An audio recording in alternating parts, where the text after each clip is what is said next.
Right, Vinayaka Chavithi వచ్చేస్తోంది. తెలుగు రాష్ట్రాలన్నీ కూడా సందడిగా మారిపోయాయి. తెలుగు రాష్ట్రాల్లో సందడికి సంబంధించి పూర్తి డీటెయిల్స్ అందించడానికి మా కరెస్పాండెంట్స్ లైవ్ లో మనతో పాటు జాయిన్ అవుతున్నారు.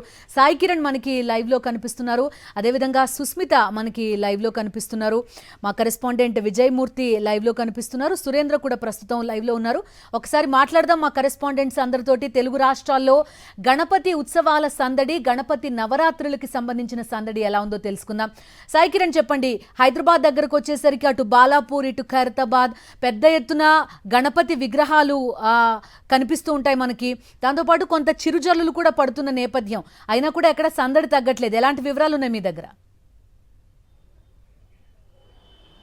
బిందు, బిగ్గెస్ట్ ఫెస్టివల్ అనే చెప్పొచ్చు. ప్రజలంతా కలిసి జరుపుకునేటువంటి గణేష్ పండుగ హైదరాబాద్లోనే దాదాపు 5,000 కోట్ల మార్కెట్ జరుగుతుంటుంది ఇక్కడ. అంటే గణేష్ ప్రతిమలు కొనడము, ఇటు పూలు పండ్లు, ఈ విగ్రహ సామాగ్రి, పూజలు, డెకరేషన్, ఇట్లా అన్నిటికి సంబంధించి బ్యాండ్ బాజా, వీటన్నిటికి సంబంధించి 5,000 కోట్ల మార్కెట్ అవుతుంది ఈ నవరాత్రుల్లో. ప్రస్తుతం మనం నారాయణగూడలో ఉన్నాం, శాంతి థియేటర్ పక్కన. రకరకాల విగ్రహాలు, ప్రతిమలన్నీ కూడా ఇక్కడ ఏదైతే అమ్మకాలకు సిద్ధంగా ఉన్నాయి. సో ఇప్పటికే అంటే రేపే పండుగ కావడంతో అందరూ కూడా కొనుగోలుదారులతో కిటకిటలాడుతున్నాయి. ఒక్కొక్కరుగా వచ్చి కూడా విగ్రహాలన్నీ కూడా కొనుక్కొని వెళ్తున్నారు. డిఫరెంట్ విగ్రహాలు ఉన్నాయి. మనం ఈ ఒక్క విగ్రహం ఇక్కడ చూస్తే దాదాపు ఇది 8 ఫీట్ల వరకు ఉంటుంది. ఈ విగ్రహం కాస్ట్ వచ్చేసి 60,000 పైన ఉంటుంది అనేది చెప్తున్నారు. ఎందుకంటే ఇక్కడ ముఖ్యంగా మహారాష్ట్ర నుంచి వచ్చినటువంటి వర్కర్స్ ఇది చెమ్కీ వర్క్, కుందన్ వర్క్తో చేయడంతో ఇది కాస్ట్ అనేటువంటిది పెరిగింది. సో ఇట్లా మార్కెట్లో ఆకర్షించే విధంగా ఉన్నాయి. సో ఇటు యూత్, పెద్ద ఎత్తున యూత్ అంతా వచ్చి, యూత్ అసోసియేషన్ వాళ్ళు వచ్చి భారీ విగ్రహాలు కొనుగోలు చేస్తున్నారు. సో మనం ఇక్కడ కూడా ఒక విగ్రహాన్ని చూస్తున్నాం. ఇది ముంబైలో ఫేమస్ అయినటువంటి లాల్బాగ్చా గణేష్ విగ్రహం ఐడల్ ఇక్కడ ఉంది. ఈ విగ్రహం కాస్ట్ వచ్చి దాదాపు 2 లక్షల వరకు ఉంటుంది అనేటువంటిది ఇక్కడ ఆర్గనైజర్ చెప్తున్నారు.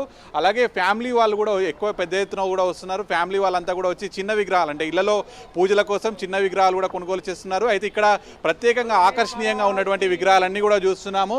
మెయిన్గా కుందన్ వర్క్, ఇక్కడ ఈ పగడీలు ఇవన్నీ వర్క్ కూడా చూస్తున్నాం. ఈసారి ఈ వర్క్ తో ఆకర్షించే విధంగా కూడా ఒక్కసారి సాయి కిరణ్ లైవ్ లో ఉండండి. మన కరెస్పాండెంట్ సుస్మిత కూడా జాయిన్ అవుతోంది.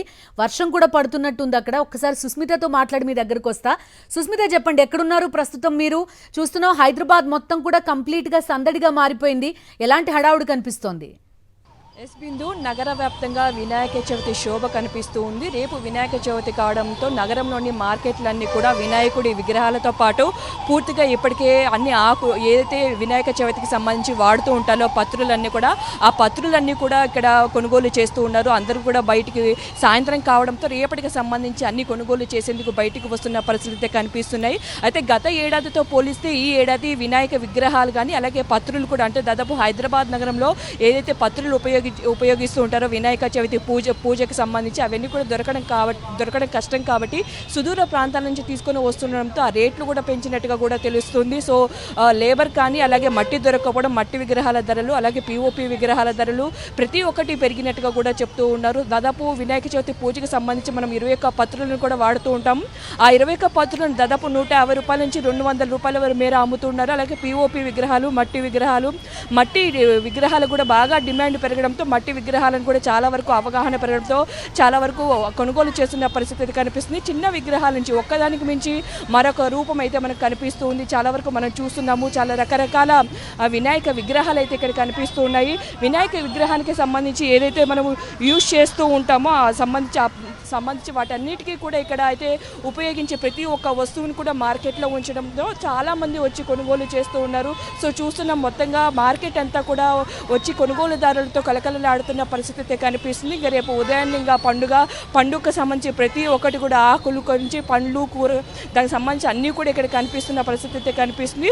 సో మొత్తంగా కూడా గత ఏడాదితో పోలిసి ఈ ఏడాది అయితే రేట్లు పెరిగినట్టుగా కూడా తెలుసు. సో చూస్తున్నాం అరటికి సంబంధించి వాటన్నిటి గెలలు ఎక్కడి నుంచో దూర ప్రాంతాల నుంచి తీసుకొని వస్తున్నాం కాబట్టి ధరలు పెంచినట్టుగా కూడా తెలుస్తుంది. ఇక్కడ కొంతమంది ఉన్నారు, మాట్లాడించే ప్రయత్నం చేద్దాం. రేట్స్ కైసా హై భయ్యా? సో చూస్తున్నాం కదా మొత్తంగా చాలా వరకు కూడా ఇక్కడ కలకలలాడుతున్న పరిస్థితి కనిపిస్తుంది వినాయక విగ్రహాలతో. సో ఇంకా రేపు పండగ కాబట్టి అందరూ కూడా బయటికి వస్తున్న పరిస్థితి కనిపిస్తుంది. సో మొత్తంగా కూడా చూసుకుంటే ఈ ఎర్రగడ్డ మార్కెట్ మనం ఏదైతే కనిపిస్తుందో ఎర్రగడ్డ మార్కెట్ రోడ్ అంతా కూడా ఈ పత్రులకు సంబంధించి వినాయక విగ్రహాలు అలాగే వినాయక పూజకి సంబంధించి ఏవైతే యూజ్ చేస్తారో అవన్నీ కూడా ఇక్కడ పెట్టడంతో చాలా మంది బయటకు వచ్చి కొనుగోలు చేస్తున్నారు. సో దానికి సంబంధించి కూడా ఇక్కడ మొత్తం మార్కెట్ అంతా కూడా కలకలలాడుతున్న పరిస్థితి కనిపిస్తుంది. Bindu. Okay, right Sushmita. So వర్షం పడుతున్నా కూడా చాలామంది బయటకు వచ్చి వినాయక చవితికి కావాల్సిన సామగ్రి అంతా కొనుగోలు చేసుకుని వెళ్ళడం మనకు కనిపిస్తోంది. సుస్మిత మనకి పూర్తి డీటెయిల్స్ అందించారు. ఒక్కసారి విజయవాడ వెళ్దాం. మా కరెస్పాండెంట్ అశోక్ జాయిన్ అవుతున్నారు అక్కడ నుంచి. అశోక్, చెప్పండి, మనకు తెలుసు మహారాష్ట్ర ఏ స్థాయిలో గణపతి ఉత్సవాలు జరుగుతాయో అంతకు మించి అన్నట్టుగా తెలుగు రాష్ట్రాల్లో ఇప్పుడు జరుగుతున్నాయి. విజయవాడలో ఎలాంటి హడావుడు ఉంది అశోక్? అంటే ఈసారి గతంతో పోల్చుకుంటే గత ఏడాది దాదాపుగా విజయవాడలో బుడమేరు వరద కారణంగా చాలామంది ప్రజలు పండుగకు దూరమయ్యారు. అయితే ఈసారి పండుగను ఘనంగా జరుపుకోవాలని నగర ప్రజలైతే మాత్రం వినాయకుడి విగ్రహాలను కొనుగోలు చేసేందుకు అయితే కొంత ఆసక్తి చూపిస్తున్న పరిస్థితి కనబడుతుంది. ప్రస్తుతం మనం లోటస్ పండ్ కాలనీ ఈ ప్రాంతంలో ఉన్నాం. ఇక్కడ పెద్ద వినాయక విగ్రహాలు, చిన్న విగ్రహం దగ్గర నుంచి మట్టితో తయారు చేసిన విగ్రహాల నుంచి కూడా పెద్ద విగ్రహాలన్నీ కూడా ఇక్కడ ఏర్పాటు చేశారు. అయితే ఈసారి ఓవైపు ధరల పెరుగుదలతో పాటు మరోవైపు ప్రస్తుతం కూడా వాతావరణం ఇంకా వర్షం మొదలైన సమయంలో, అదే సమయంలో ప్రజలు కూడా ఈ కొనుగోలు చేసేందుకు కొంత ఇక్కడ పెద్ద విగ్రహాలను కొనుగోలు చేసేందుకైతే కొంత ఆసక్తి తక్కువగానే చూపిస్తున్నారని చెప్పుకోవచ్చు. రేట్లు కూడా అధికంగా ఉండడం ఒక కారణం. అయితే ముఖ్యంగా వ్యాపారం పెద్దగా సాగట్లేదు అనేది అయితే కనుక బొమ్మల తయారీకి సంబంధించిన ఎవరైతే ఈ తయారీదారులు ఉన్నో వారు చెప్తున్న పరిస్థితి కనబడుతుంది. మనతో పాటు ఒక ఆయన ఉన్నారు. ఎలా ఉంది ఈసారి వ్యాపారం? బెల్లంపల్లి పుస్తకం తాకట్టు పెట్టి లక్షలు పెట్టుకొని 23 రూపాయలు బొమ్మ, లారీకి 20,000, జేజీ 2,000. మా బాధ ఎవరు చెప్పండి. ఇక్కడ 15,000 ఎత్తురా, 10,000కి అడుగుతాను. కలర్ నెత్తురు పడుతుంది. ఈ బొమ్మ 12,000 ఖరీదు, 10,000కి 6,000 అడుగుతాను. 2,000కి ఇచ్చాం. మా బాధలు మా యాత్ర బెల్లంపై పుస్తకం తాకట్టు పెట్టుకొని చేసుకొని వర్షంలో కంటికి నెత్తలాగా కడుపు కూడిలాగా మా బాధలు నానా బాధలు పడతాను. నరకమానికి పెడుతున్నాయి వర్షంలో. పోయిన సంవత్సరం తప్పానికి కలిగే నాశనం అయిపోయాను. ఈ సంవత్సరం కొద్దిగా పెడతామని దేవుడు చూస్తాం. ఇది అయితే మనం చూస్తాం గత ఏడాది బుడమేరు వరదల కారణంగా ఎవరికి వ్యాపారం సాగలేదు. పూర్తిగా పండుగకు ప్రజలు దూరమయ్యారు. మనతో పాటు మరొకళ్ళు ఉన్నారు. ఎలా ఉందండి ఈసారి వ్యాపారం? ఎట్లా ఏంటి పరిస్థితి? అసలు వ్యాపారం ఏం లేదు సార్. పెద్ద బొమ్మ వచ్చేసరికి మనకి హైదరాబాద్ నుంచి వచ్చే ఆ బొమ్మలు, ఇప్పుడు మీరు చూపించే బొమ్మలు, అది మనకి అక్కడ హోల్సేల్ వచ్చేసరికి 20,000 పైన వస్తుంది. జేసీబీతో ఎత్తడానికి ఒక 1,000 రూపాయలు పడుద్ది, దించడానికి ఒక 1,000 రూపాయలు పడుద్ది. లారీకి వచ్చేసరికి హైదరాబాద్ నుంచి ఇక్కడికి 3 బొమ్మలు వస్తాయి. దానికి లారీ కిరాయి వచ్చేసరికి 20,000 అయింది. ఇక్కడ వ్యాపారం చూస్తే ఆ 20,000 కొని తెచ్చింది ఛార్జీలు అన్నీ వేసుకుంటే దగ్గర మనకి 27,000-28,000 పడుతుంది బొమ్మ. ఇక్కడ వచ్చేసరికి 10,000కి ఇస్తావా, 15,000కి ఇస్తావా? పొద్దున్న కొంతమంది కస్టమర్లు వచ్చారు. ఇంకేం చేసుకుంటారు మీరు, ఈ బొమ్మలు ఇచ్చేయండి, ఎంతకో కొంతకి ఇచ్చేయండి అన్నట్టు మాట్లాడుతున్నారు. చాలా బాధాకరంగా ఉందండి వ్యాపారం ఇక్కడ. మనం చూస్తున్నాము గడిచిన ఏడాది బుడమేరు వరదల కారణంగా ఎలా అయితే ప్రజలు ఇబ్బంది పడ్డారో ఈసారి కూడా ఓవైపు వర్షం వస్తుంది, మరోవైపు ప్రజల వద్ద పెద్దగా ఎవరి దగ్గర కూడా డబ్బులు లేకపోవడం, అనేక రకాల ఆర్థిక ఇబ్బందులు ఒకైతే కూడా ఇప్పుడు వ్యాపారులకు కూడా అదే సమస్య తయారైందని చెప్పుకోవచ్చు. ప్రజలు ఎక్కువ ధరకు పెట్టి ఇక్కడ బొమ్మలను కొనుగోలు చేసేందుకు కూడా ఆసక్తి చూపిస్తున్న పరిస్థితి అయితే కూడా కనబడలేదు. దీంతో వ్యాపారులు తీవ్ర ఆందోళనలో కూడా విజయవాడలో ఉన్న పరిస్థితి చాలా స్పష్టంగా మనకి ఇక్కడ ఈ బొమ్మల వ్యాపారులు చెప్తున్న దాన్ని బట్టి మనకు తెలుస్తోంది. Okay Ashok, thank you. చెప్పండి అనిల్, ఇక్కడ భారీ మట్టి విగ్రహం ప్రతిష్ఠిస్తారు, ఉన్న చోటే నిమజ్జనం చేయడం చాలా ఫేమస్ అక్కడ. ఈసారి ఎలాంటి ఏర్పాట్లు ఉన్నాయి? బిందు, ఈసారి కూడా విశాఖ గాజువాకలో సుందర వస్త్ర మహాగణపతిని 1,00,000 చీరలతో తయారు చేసినటువంటి గణపతిని ప్రతిష్ఠించారు. రేపు ఆ గణపతికి పూజలు నిర్వహించబోతున్నారు. ఆ గణపతి భక్తులకు కూడా దర్శనం ఇవ్వబోతున్నారు. అయితే ఉదయం నుంచి ఎడతెరిపి లేకుండా కురుస్తున్నటువంటి వర్షాల కారణంగా జనం కాస్త బయటికి రాలేనప్పటికీ వర్షాలు తెరిపివ్వడంతో మార్కెట్లన్నీ కూడా కిటకిటలాడుతున్నాయి. వినాయక విగ్రహాలను కొనుక్కునేందుకు పెద్ద ఎత్తున భక్తులు అలాగే ప్రజలంతా కూడా వస్తున్నటువంటి పరిస్థితి. అందమైన రంగులతో గణపతి విగ్రహాలు అపురూపంగా ప్రతి ఒక్కరికి కూడా దర్శనమిస్తున్నటువంటి పరిస్థితి. అయితే కాస్త అమ్మకాలు తగ్గాయని చెప్పి ఇక్కడ ఉన్నటువంటి వారు చెప్తున్నారు.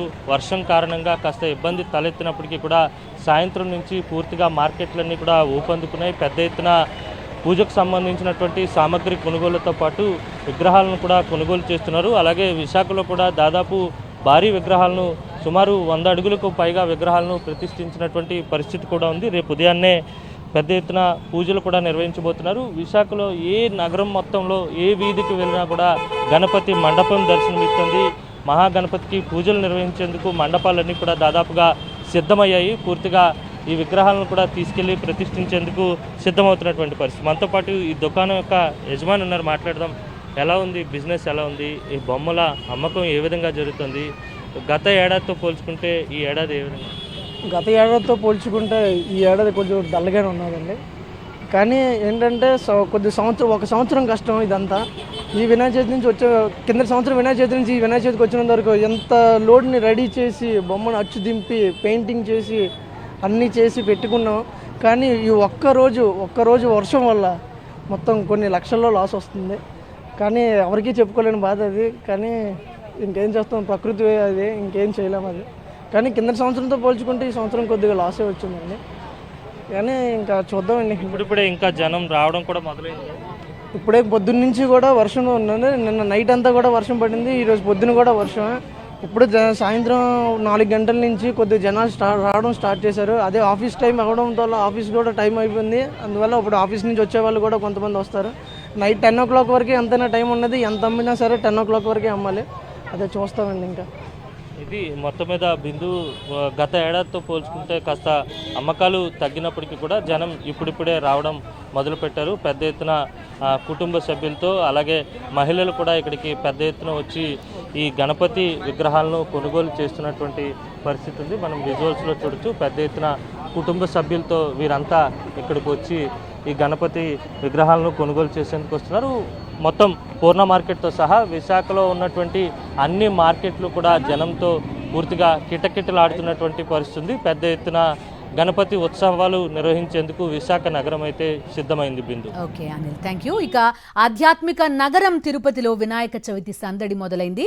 నగర వ్యాప్తంగా ఏర్పాటు చేసిన మండపాల్లో వినాయకులు కొలువుదీరారు. రేపటి నుంచి 9 రోజుల పాటు నిత్య పూజలు అందుకోబోతున్నాడు గణేశుడు. పూర్తి వివరాలు అందిస్తారు మా కరెస్పాండెంట్ విజయమూర్తి. జాయిన్ అవుతున్నారు. విజయమూర్తి.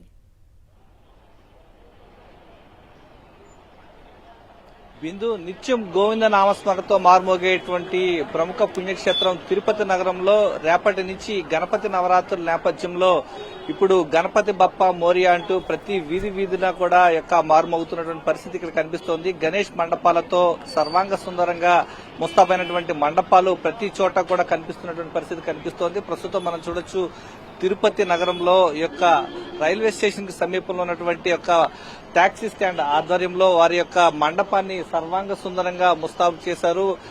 సర్వ విఘ్నాలకు అధిపతి అయినటువంటి ఆ విఘ్న వినాయకుడు ఈ తొలిసారిగా మండపం దగ్గర పూజలు చేసుకుంటున్నటువంటి వీరంతా ఉన్నారు. వారితో మాట్లాడే ప్రయత్నం చేద్దాం. విఘ్నాలకు అధిపతి, సర్వ విఘ్నాలకు అధిపతి విఘ్న వినాయకుడు ఏమనిపిస్తోంది? ఎలాంటి వాతావరణంలో జరుపుకోబోతున్నారు రేపు? అంటే భగవంతుడి కార్యక్రమం చేసుకుంటే ప్రతి ఒక్కరికి మేలు జరుగుతుంది కాబట్టి ప్రతి సంవత్సరం చేసుకుంటున్నాము. 2000 మందికి అన్నదానం చేస్తున్నాం ప్రతి సంవత్సరం. యూనియన్ వచ్చి 85 నుంచి ఉంది. యూనియన్ శ్రీ సిద్ధి వినాయక టాక్సీ యూనియన్ అల్ఫ్రెషన్. అది నేను యూనియన్ ప్రెసిడెంట్ హరినాథ. కాబట్టి ఎక్కడున్న లోకల్ ఉన్న వాళ్ళకి, యాత్రికులకి అందరూ వాళ్ళ సహాయంతో వాళ్ళు వస్తున్నారు. కాబట్టి భగవంతుడి కార్యక్రమం మేము కూడా జరుపుతున్నాము. మేము కూడా వాళ్ళకు హెల్ప్ చేస్తూ ఉంటాము. ఎవరికి ఎలాంటి ఇబ్బంది లేదు. అది రేపు పూజా కార్యక్రమం 9 గంటలకు జరుపుతున్నాము. 5 రోజులు నిమజ్జనం చేస్తుంటాము. ఏడాది మొత్తంగా ఎప్పుడెప్పుడు వినాయక చవితి వస్తుందా, ఎంత ఉత్సాహంతో మీరు జరుపుకోవడానికి ఉవ్విల్లూరుతుంటారు? ఎలా అనిపిస్తుంది ఏర్పాటు చేసేటప్పుడు? ఏర్పాటు చేసేటప్పుడు ప్రతి సంవత్సరం ఉంటుంది కాబట్టి ఉత్సవాలు జరుపుతూ ఉంటాము. అందరము హ్యాపీగా జరుపుతూ ఉంటాము. అది ఉత్సవం. ప్రతి ఏటా కూడా సిద్ధి వినాయక టాక్సీ స్టాండ్ ఆధ్వర్యంలో నడుపుతున్నటువంటి గణేష్ ఉత్సవాలు సంతోషంగా నిర్వహించడం ప్రతి ఒక్కరు భాగస్వామ్యం అవుతూ ఉంటారు. ఎలా అనిపిస్తోంది మీకు? చాలా సంతోషంగా ఉందండి. మొట్టమొదటిగా మన తెలుగు రాష్ట్రాల్లో ఉన్నటువంటి 2 రాష్ట్రాల తెలుగు ప్రజలందరికీ కూడా రేపటి దినం అనగా 27వ తేదీ రేపు వినాయక చవితి సందర్భంగా అందరికీ కూడా శుభాకాంక్షలు తెలియజేస్తున్నాము. సిద్ధి Vinayaka taxi drivers welfare association తరఫున, అలాగే తిరుపతి ప్రజలకు, ముఖ్యంగా తిరుపతి ప్రజలకు మన సిద్ధి Vinayaka taxi drivers welfare association తరఫున మరి శుభాకాంక్షలు తెలియజేస్తున్నాము. మా యూనియన్ తరఫున ప్రతి సంవత్సరం కూడా అంగరంగ వైభవంగా వినాయక చవితి జరుపుతూనే ఉన్నాము. అలాగే ఈ సంవత్సరం కూడా అదే విధంగా దాన్ని కొనసాగిస్తూ ఇప్పుడు నూతనంగా ఏర్పాటైనటువంటి కమిటీ మా హరినాథ్ గారు, ప్రెసిడెంట్ గారి ఆధ్వర్యంలో ఇంకా ఉత్సాహంగా మేము పనిచేస్తూ ఈ సర్వ విఘ్నాలకు అధిపతి అయిన విఘ్నేశ్వరుడి యొక్క ఆశీర్వాదం కోసము మేము ఇంకా శ్రమించి ఇంకా బాగా చేస్తున్నామండి. అయినటువంటి విఘ్న వినాయకుడి యొక్క నవరాత్రి ఉత్సవాలు నిర్వహించేందుకు ఇక్కడంతా కూడా సర్వాంగ సుందరంగా ముస్తాబు చేశారు. 1985 నుంచి కూడా వీరంతా కలిసికట్టుగా యొక్క సిద్ధి వినాయక టాక్సీ స్టాండ్ అసోసియేషన్ ఆధ్వర్యంలో ప్రతి ఏడాది కూడా చాలా అంగరంగ వైభవంగా నిర్వహించడం సాంప్రదాయం కొనసాగుతుంది. అదే ఉత్సాహంతో ఈ ఏడాది కూడా రేపు నుంచి యొక్క నవరాత్రి ఉత్సవాలు నిర్వహించేందుకు వీరంతా కూడా సన్నద్దమవుతున్నటువంటి పరిస్థితి కనిపిస్తుంది. Vijayamurthy, thank you. ఇక నారాయణగూడలో ఉన్నారు మా కరెస్పాండెంట్ సాయి కిరణ్. భారీగా పెద్ద పెద్ద విగ్రహాలని తయారు చేస్తున్నారు. ఇక్కడ కొనుగోళ్లు కూడా అదే స్థాయిలో జరుగుతున్నట్టుగా చెప్తున్నారు. సాయి కిరణ్తో మాట్లాడదాం. సాయి కిరణ్, చెప్పండి, మట్టి విగ్రహాలు పెట్టుకోవాలని ప్రభుత్వాలు కానీ లేదంటే స్వచ్ఛంద సంస్థలు కానీ చేస్తున్న ప్రచారం బాగా పనిచేస్తోంది. ఎక్కువ మంది మట్టి విగ్రహాలని ప్రిఫర్ చేస్తున్నారు. ఎలాంటి మార్పు కనిపిస్తోంది విగ్రహాల తయారీలో? ఏమంటున్నారు తయారీదారులు? ఖచ్చితంగా మట్టి విగ్రహాలు ఉంచుకోవాలి, మట్టి విగ్రహాలని పూజించాలి, ఇది పర్యావరణ హితం అనేటువంటి మార్పు ఖచ్చితంగా వచ్చింది. అయితే ఆకర్షణీయ విగ్రహాలు, పిఓపి, ప్లాస్టర్ ఆఫ్ ప్యారిస్ విగ్రహాల కోసం కూడా ఎక్కువ మంది వాటిని కొనుగోలు చేయడానికి యూత్ అసోసియేషన్స్ ఎక్కువగా వాటి వెంట పరిగెడుతుంటాయి. సో ముఖ్యంగా గణేష్ విగ్రహాలు, గణేష్ పండుగకు సంబంధించి పిల్లలు ఎక్కువగా అటాచ్మెంట్ ఉంటారు. నవరాత్రులు పూజలు అందుకున్న తర్వాత ఆ విగ్రహాలను నిమజ్జనం చేసేటప్పుడు కూడా వాళ్ళ కళ్ళలో ఆ బాధ కనిపిస్తుంటుంది. వినాయకుడు మా నుండి వెళ్ళిపోతున్నాడు అనేటువంటి బాధ ఉంటుంది. సో అట్లాంటి ఆకర్షణీయమైనటువంటి విగ్రహాలన్నీ కూడా చూస్తున్నాం. ఇక్కడ మనం ఒక రాజాసాబ్ లాంటి ఒక విగ్రహాన్ని చూస్తున్నాము. ఈ విగ్రహం కాస్ట్ వచ్చేసి దాదాపు 30,000గా చెప్తున్నారు. అటుపక్కన మనం చూస్తే దగడు చేత్ వినాయక విగ్రహం, ఇది పూణే మహారాష్ట్రలో ఫేమస్గా ఉంటుంది. ఇక్కడ మనం చూస్తే పగిడి కావచ్చు, ఇదంతా ఉంటుంది. దాదాపు 35,000 కాస్ట్ అనేటువంటిది ఇక్కడ చెప్తున్నారు. సో ఇట్లా డిఫరెంట్ గణేష్ అన్ని కూడా మార్కెట్లో సందడి చేస్తున్నాయి, కొనుగోలుదారులతో కిటకిటలాడుతున్నాయి. ఇప్పటికే రేపే వినాయక చవితి కావడంతో వినాయక విగ్రహాలను కొనుగోలు చేయడానికి పెద్ద ఎత్తున హైదరాబాద్ వాసులంతా కూడా వచ్చేస్తున్నారు. ఫ్యామిలీ వాళ్ళు కూడా ముఖ్యంగా ఇళ్లలో వినాయక విగ్రహాన్ని కూడా పెట్టుకొని పూజిస్తున్నారు. సో అట్లాంటి వాళ్ళకు కూడా చిన్న విగ్రహాలు, అంటే చిన్న హైట్లో ఉండేటువంటి కూడా తీసుకొచ్చారు. సో ఇవన్నీ కూడా పెట్టుకొని నవరాత్రులు పూజించి వాళ్ళ ఇంటిలో ఒక సభ్యుడిగా కూడా వీళ్ళు ఎంతో భక్తితో, ప్రేమతో కూడా ఈ పూజలు ఇవన్నీ కూడా చేస్తుంటారు. సో ఇట్లా దాదాపు నవరాత్రులు కూడా కనువిందు చేస్తుంటాయి. హైదరాబాద్లో జరిగేటువంటి ఈ వినాయక చవితి సందడిని మనం నవరాత్రుల్లో కూడా సాక్షి టీవీ ప్రత్యేకంగా చూపించబోతుంది. Sai Kiran, thank you. ఇది ఓవరాల్గా వినాయక చవితి సందడి 2 తెలుగు రాష్ట్రాల్లో కూడా కనిపిస్తోంది. గణపతి మండపాలన్నీ కూడా గణపతి విగ్రహాలతోటి కొలువు తీరాయి. 9 రోజుల పాటు వినాయకుడు ప్రత్యేక పూజలు అందుకోవడానికి సిద్ధమైపోయారు.